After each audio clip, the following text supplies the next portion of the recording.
Vernon AME Church in Tulsa, Oklahoma is full of history.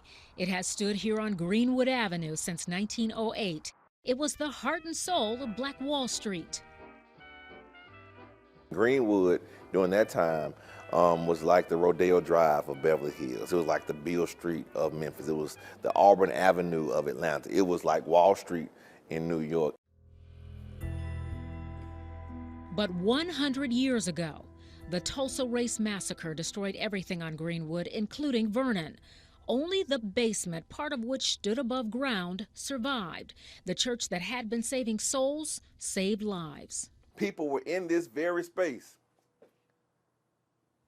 fearing for their life, hearing bombs going off, hearing people scream, hearing children scream, and not knowing if you would be next, and knowing that there's fire on the other side of this wall. The wall, made of thick brick and concrete, protected them. The rebuilding of this church still inspires me. Reverend Dr. Robert Turner says getting building supplies was tough.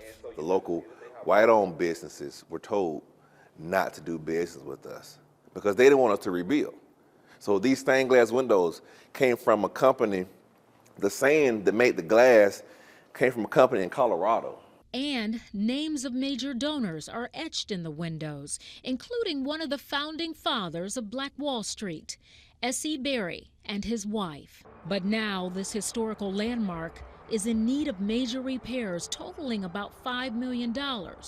We have the first phase. It's going to run us right at $880,000, and that's going to do the windows and fix up some other areas. Once completed, Vernon AME Church can again carry its legacy into the next 100 years. In Tulsa, Oklahoma, Donna Terrell reporting.